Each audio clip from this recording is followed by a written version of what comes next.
तो हेलो दोस्तों, कैसे हैं आप लोग। उम्मीद करते हैं बहुत अच्छे होंगे और आपकी पढ़ाई भी बहुत ज़बरदस्त तरीके से चल रही होगी। तो हमने इसके पिछले वाली वीडियो में आपका मानव नेत्र तथा रंग बिरंगा संसार को पूरी तरीके से कंप्लीट कर दिया था, थ्योरी भी पढ़ाकर और न्यूमेरिकल भी सॉल्व करवाकर। आज हम लोग आपका मैथ पढ़ेंगे, ठीक है। आज हम लोग पढ़ेंगे मैथ, वो भी क्लास 10th का। और मैथ में इससे पहले हमने आपको द्विघात समीकरण पूरा का पूरा पढ़ा दिया है। यदि आपने अभी तक वीडियो नहीं देखी है द्विघात समीकरण की, तो जाके उसे जरूर देखिए। और आपको प्लेलिस्ट जो है इसके डिस्क्रिप्शन में मिल जाएगा, ठीक है। तो आप जाकर वहां से पूरा का पूरा शुरू से लेकर अभी तक जितना भी मैथ पढ़ाया गया है, कक्षा 10वीं का, 11वीं का और 12वीं का, even science, English and Hindi, इसकी भी प्लेलिस्ट आपको मिल जाएगी। तो आज का जो हमारा टॉपिक रहने वाला है वो रहने वाला है समांतर श्रेणी, क्योंकि इससे पहले हमने द्विघात को पढ़ा दिया था। तो आज हम लोग समझेंगे समांतर श्रेणी क्या होती है, समांतर श्रेणी जो होती है उसको कैसे पहचाना जाता है, और समांतर श्रेणी की परिभाषा क्या होती है। ये सारी चीज़ों को हम लोग इस वीडियो में जानेंगे। तो यदि आप पहली बार हमारे चैनल पर आए हैं और हमसे जुड़कर यूपी बोर्ड 2025 के एग्जाम की तैयारी करना चाहते हैं, तो अभी हमारे चैनल अर्जुन मैथ्स को सब्सक्राइब कर लीजिए, क्योंकि हम आपके लिए ऐसे ही यूपी बोर्ड के लिए लगातार वीडियो लेकर आते रहते हैं। तो चलिए बिना देरी के वीडियो को शुरू करते हैं। देखिए, हमारा जो टॉपिक रहने वाला है वो रहने वाला है आपका समांतर श्रेणी, ठीक है। समांतर श्रेणी। अब देखिए समांतर श्रेणी होता क्या है, इसके नाम में ही जानिए, सम, उसके बाद अंतर। अगर इसका संधि विच्छेद करेंगे तो सम अंतर आएगा। तो सम का मतलब क्या होता है, जोड़, और अंतर का मतलब क्या होता है, घटाना। यानी एक ऐसी श्रृंखला, चूंकि ये श्रेणी है, श्रेणी का मतलब चेन, जैसे इंग्लिश में आप चेन बोलते हो, एक ऐसी श्रृंखला, चेन देखिए एक दूसरे से इस तरीके से जुड़ी होती है, ठीक है। तो परिभाषा निकल कर आई कि एक ऐसी श्रृंखला जिसमें कोई एक निश्चित संख्या जोड़ी अथवा घटाई जाती है, समांतर श्रेणी कहलाती है, ठीक है। जैसे आप देखोगे आपके गले में जो चेन है, या आप देखोगे किसी के गले में जो चेन लगी होती है, उसमें इस तरीके की समान जो ये आपके वृत्त हैं वो बंधे होते हैं, ठीक है। समान रूप से बंधे होते हैं, वो एक दूसरे से साइज में भी समान होते हैं और दूरी में भी समान होते हैं। तो वही परिभाषा निकल कर आई कि एक ऐसी श्रेणी जिसमें एक निश्चित संख्या जोड़ी अथवा घटाई जाती है। अगर हम बात करें, जो आप टेबल याद करते हो, बचपन में आपने छोटे में बहुत याद किया होगा, ठीक है। तो जो टेबल है आपका वो भी एक समांतर श्रेणी है। जैसे अगर हम 2 की टेबल की बात करें तो 2, 4, 6, 8, उसके बाद 10, ठीक है।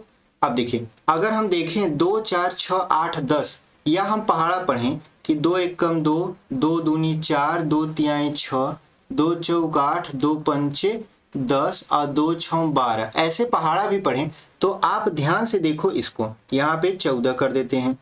अगर आप ध्यान से देखो तो इसमें एक निश्चित संख्या जोड़ी गई है। जैसे अगर आपसे कहें कि 2 के बाद 4 आया है, तो आप कहोगे शायद इसमें 2 जोड़ा गया है, तभी तो 4 आया है। फिर 4 के बाद 6, तो इसमें भी 2 जोड़ा गया है, इसमें भी 2 जोड़ा गया है, और 8 के बाद 10 आया तो इसमें भी क्या किया गया है, 2 जोड़ा गया है। यानी एक ऐसी श्रेणी जिसमें एक निश्चित संख्या जोड़ी अथवा घटाई जाती है। जैसे अगर इसको हम उलट दें, मान लेते हैं हमने लिख दिया यहाँ पे 10, उसके बाद 8, फिर 6, फिर यहाँ पे लिख दिया 4, फिर 2 लिख दिया और फिर 0 लिख दिया। तो ये क्या है आपका, ये भी एक तरीके का समांतर श्रेणी है। जैसे अगर हम इसमें और इसमें बात करें तो 10 से 8 कैसे बना, तो आप कहोगे जरूर इसमें -2 घटाया गया होगा।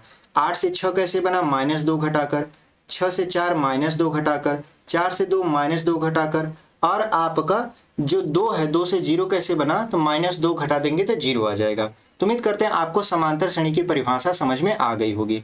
यानी एक ऐसी श्रेणी जिसमें कोई निश्चित संख्या जोड़ी अथवा घटाई जाती है, क्या कहलाती है, आपकी समांतर श्रेणी आपका श्रेणी कहलाती है। तो यहाँ पर हम लोग ये श्रेणी तो समझ लिए क्या होता है, ठीक है। अब हम समझते हैं इसके कुछ टर्म्स। जैसे आपका ये जो श्रेणी है, मान लेते हैं हमने 2, 4, 6, 8, यहाँ पे 10 का एग्जाम्पल लिया, तो ये जो पहला पद है, ठीक है, ये जो 2 है, ये आपका श्रेणी का शुरुआती पद है, पहला पद है। तो जो शुरुआती श्रेणी होता है, यानी पहला पद जो होता है, उसको हम लोग ए से दर्शाते हैं। पहला पद को किससे दर्शाते हैं, ए से दर्शाते हैं। उसके बाद इसके बीच कितने का अंतर है, इसके बीच कितने का अंतर है, आप कहोगे भी जोड़ रहे थे, अंतर कैसे निकाले। हम क्या, देखिए आप कितना जोड़े ये कैसे पता किए, तो आपने किया क्या, दूसरे पद में से पहले पद को घटा दिया, ठीक है, कहीं से भी, जैसे 4 से हम 2 घटाएंगे तब वो 2 मिलेगा, 6 से हम 4 घटाएंगे तब वो 2 मिलेगा, 8 से हम 6 घटाएंगे तब वो 2 मिलेगा, और 10 से हम 8 घटाएंगे तब वो 2 मिलेगा। इसका मतलब ये है कि आप किन्हीं भी दो श्रेणियों, मतलब किन्हीं भी श्रेणी के दो संख्याओं के बीच का अंतर निकालें और यदि वह सभी जगह समान होती है तो आपको बोला जाता है कि वो जो समान संख्या है वो सर्वांतर है। जैसे यहाँ पे देखिए, सभी जगह 2 जोड़ा गया है, यहाँ पे सभी जगह क्या किया गया है, 2 जोड़ा गया है, तो 2 क्या है आपका सर्वांतर है। तो जो सर्वांतर होता है यानी जो सभी में अंतर होता है वो डी से दर्शाया जाता है। किससे दर्शाया जाता है? डी से दर्शाया जाता है। ठीक है, अच्छा आपके मन में एक प्रश्न और आ सकता है कि सर आप 4 से 2 को घटा दिए, ठीक है, अगर हम 6 से 2 को घटाएं तो क्या बराबर नहीं आएगा? हमने कहा देखिए, जो पास पास संख्या होती है उसी से आप घटा सकते हो। ऐसा नहीं है कि आप एक संख्या बीच में छोड़कर तीसरी संख्या से पहली संख्या को घटाने लगे, तब गलत उत्तर आ जाएगा। जैसे अगर इसी में समझें कि हम 6 में से 2 को घटाएंगे तो आपको पता है 4 मिलेगा, लेकिन 8 में से 6 को घटाएंगे कितना मिलेगा? 2 मिलेगा। आप कहोगे ये तो समांतर श्रेणी है, ये नहीं है, क्योंकि इधर आपका 4 मिल रहा है, इधर 2 मिल रहा है।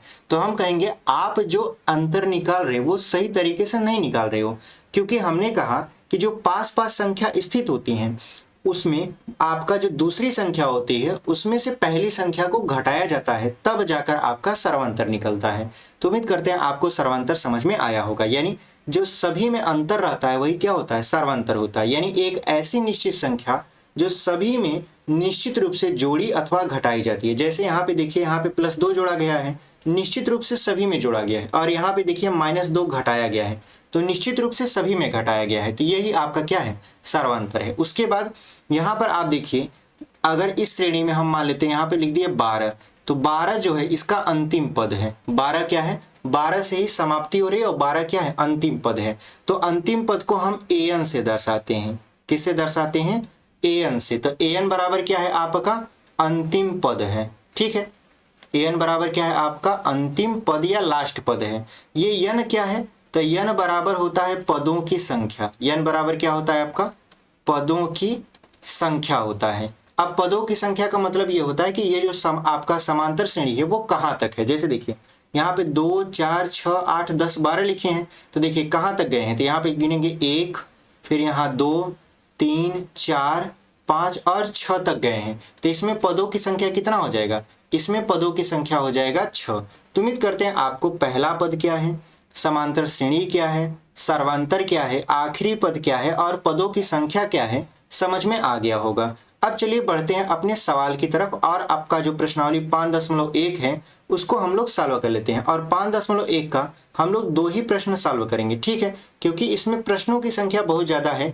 इसका अलग से एक और पार्ट लेकर आएंगे, उसमें हम आगे का क्वेश्चन सॉल्व करेंगे। तो चलिए हम लोग पहला प्रश्न सॉल्व करते हैं। देखिए, हमारा जो पहला प्रश्न है वो कह रहा है कि निम्नलिखित स्थितियों में से किन स्थितियों में संबंध संख्याओं की सूची एपी है। एपी का मतलब समांतर श्रेणी को अंग्रेजी में बोलते हैं अर्थमेटिक प्रोग्रेशन। ठीक है, तो एपी का मतलब क्या होता है? अर्थमेटिक प्रोग्रेशन है। और क्यों कहने का मतलब यह है कि किन स्थितियों के संबंध में ये जो आपका सूची दिया गया है नीचे वो एपी है, और यदि एपी है तो वो क्यों है। कहने का मतलब सिर्फ इतना है कि ये जो सवाल दिया गया है आपको इसको बताना है कि क्या ये समांतर श्रेणी है, और यदि है तो क्यों, और यदि नहीं है तो क्यों। ठीक है, तो सबसे पहले इसका पहला जो प्रश्न है समझ लेते हैं। लिखा है प्रत्येक किलोमीटर के बाद टैक्सी का किराया, जबकि प्रथम किलोमीटर के लिए किराया 15 रुपया है। मतलब 1 किलोमीटर के लिए किराया कितना है? 15 रुपया, और प्रत्येक अतिरिक्त किलोमीटर के लिए किराया 8 रुपया है। आपको बताना है कि ये समांतर श्रेणी है कि नहीं है। तो देखिए, प्रथम किलोमीटर के लिए किराया कितना है? 15 रुपया।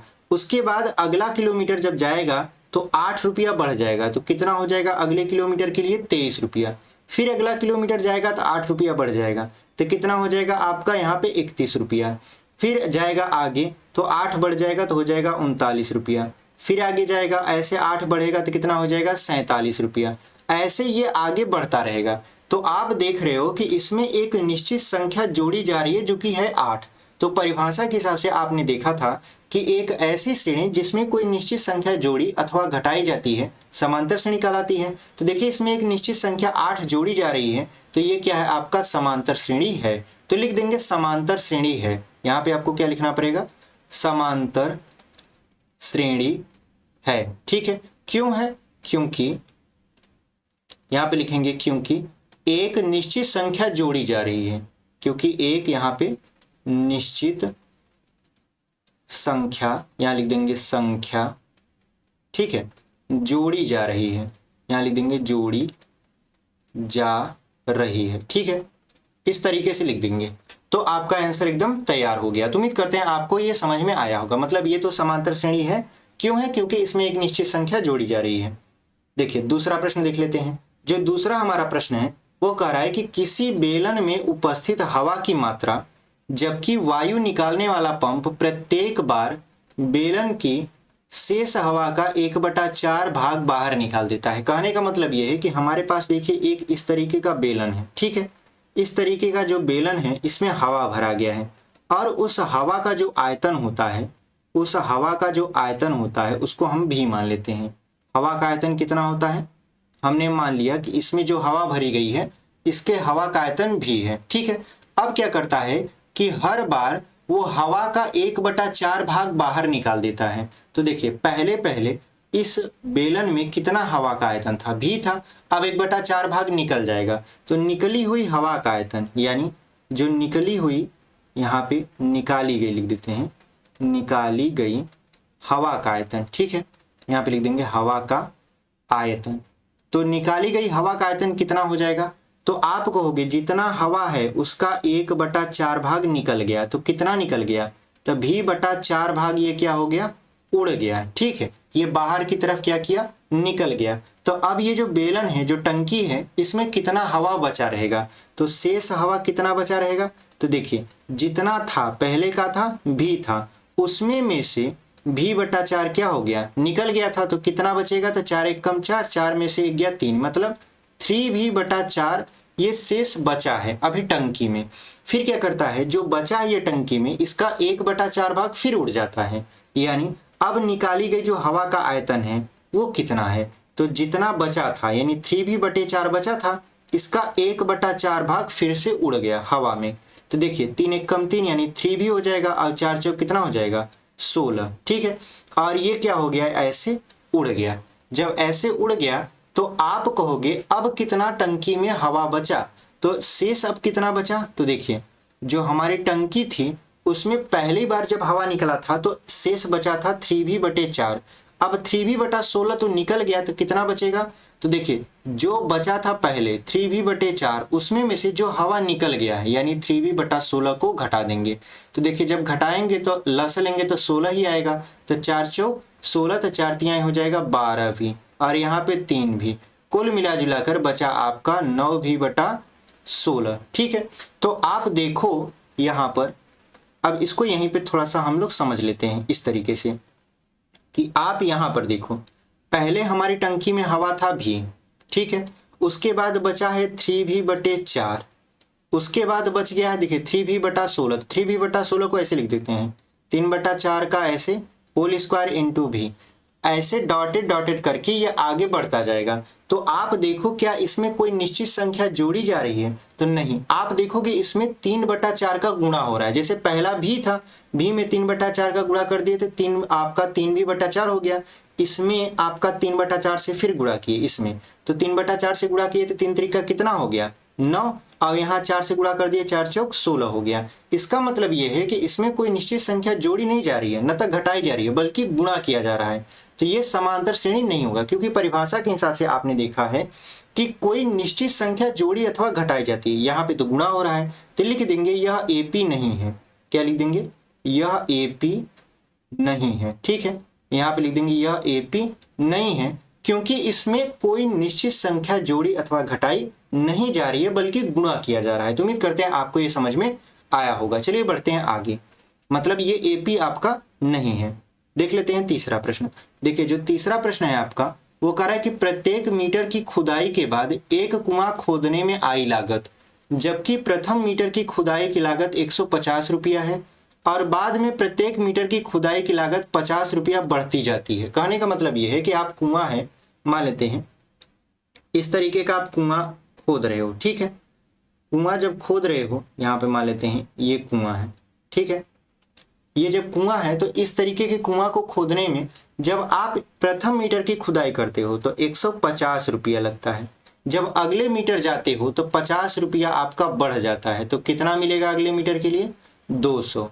फिर 50 रुपया फिर बढ़ेगा अगले मीटर के लिए, तो हो जाएगा 250। फिर बढ़ेगा 50 रुपया तो कितना हो जाएगा? 300। फिर बढ़ेगा 50 रुपया तो कितना हो जाएगा? 350। और ये 50 ऐसे बढ़ता चला जाएगा। तो आप देखोगे एक श्रेणी बन रही है, 150, 200, 250, उसके बाद 300, फिर 350, ऐसे ये आगे बढ़ता जाएगा। ठीक है। तो आप देख रहे हो इसमें एक निश्चित संख्या 50 जो है वो लगातार जोड़ा जा रहा है। तो परिभाषा के हिसाब से तो हमने यही पढ़ा था कि कोई निश्चित संख्या जोड़ी अथवा घटाई जाती है तो समांतर श्रेणी होता है। तो यहाँ पे एक निश्चित संख्या 50 जोड़ी जा रही है, जिसका मतलब ये है कि यह एपी है, यानी यह समांतर श्रेणी है, यह एपी है। क्योंकि यहाँ पे आपको लिखना पड़ेगा क्योंकि इसमें एक निश्चित संख्या, ऐसे लिखना पड़ेगा आपको, क्योंकि यह आपका यहाँ पे एक निश्चित संख्या, ठीक है, निश्चित संख्या 50 जोड़ा जा रहा है। ठीक है, यहाँ पे जोड़ा जा रहा है। तो उम्मीद करते हैं आपको ये जो तीसरा प्रश्न था बहुत अच्छे तरीके से समझ में आ गया होगा। चलिए बढ़ते हैं आगे देखिए चौथा, कह रहा है खाते में प्रत्येक वर्ष का मिश्रधन जबकि 10,000 रुपए की राशि 8% वार्षिक की दर से चक्रवृद्धि ब्याज पर जमा की जाती है। कहने का मतलब ये होता है कि 10,000 रुपया 8% वार्षिक की दर से चक्रवृद्धि ब्याज पर जमा की जाती है और आपको प्रत्येक वर्ष का मिश्रधन निकालना है। तो इसके लिए आपने फार्मूला पढ़ा होगा, A बराबर P1 + R/100 की पावर n। ये चक्रवृद्धि ब्याज निकालने का फार्मूला है। ठीक है, चक्रवृद्धि ब्याज के साथ ये पहले चक्रवृद्धि मिश्रधन निकालेगा, उसके बाद ब्याज निकालेगा। तो हमसे क्या पूछ रहा है? हमसे मिश्रधन पूछ रहा है। तो A जो है आपका मिश्रधन है, P क्या है? आपका मूलधन है, जो R है वो दर है और जो n है वो समय है। ठीक है, तो सबसे पहले हम लोग पहले वर्ष के निकालेंगे, यानी पहले वर्ष के लिए मिश्रधन। पहले वर्ष के लिए क्या निकालेंगे? मिश्रधन, यानी A निकालेंगे। तो आप देखोगे कि जो P है हमारे पास वो है आपका 10,000 रुपया, जो R है वो है 8% वार्षिक और जो n है वो 1 वर्ष है, क्योंकि पहले वर्ष के लिए निकाल रहे हैं। तो यहाँ पे फार्मूला में रखेंगे A बराबर P की जगह पर 10,000, उसके बाद यहाँ पे 1 + R की जगह 8/100 की पावर n का मतलब 1 रखेंगे। तो ये हो जाएगा आपका कितना? यहाँ पे 10,000 होना चाहिए, 1,000 लिख दे रहे हैं। तो यहाँ पे A बराबर कितना निकल कर आया? यहाँ पे निकल कर आया 10,000 और यहाँ पे 100 का 1 में गुणा करा देंगे, फिर 8 जोड़ देंगे तो 100 × 100 और 8 जोड़ेंगे तो 108। यहाँ पे 108/100 की घात में 1, जो कि लिखा नहीं जाता। ठीक है, आप यहाँ लिख भी सकते हो, मान लेते हैं हमने यहाँ पे लिख दिया। फिर यदि दूसरे वर्ष के लिए यानी 2 वर्ष के लिए निकालें तो 2 वर्ष के लिए अगर हम ध्यान से देखें तो यहाँ पे A बराबर कितना आ जाएगा? 10,000, यहाँ पे 1 + 8/100 की पावर 2 आ जाएगा। तो आप देखोगे A बराबर कितना निकल कर आया? तो 10,000 और 100 का 1 में गुणा कराओगे, 8 में जोड़ोगे तो 108/100 का स्क्वायर हो जाएगा। इसका मतलब ये है कि आप दो पहले और दूसरे से ही समझ गए कि इसमें गुणा किया जा रहा है। जैसे देखिए पहले में 1 था तो इसमें क्या किया गया? 108/100 का गुणा किया गया, तब ये घात में कितना हो गया? 2 हो गया। लेकिन हमने पढ़ा था समांतर श्रेणी में कि कोई निश्चित संख्या जोड़ी अथवा घटाई जाती है, यहाँ पे तो गुणा हो रहा है। इसका मतलब ये है कि यह AP नहीं है। यह क्या है?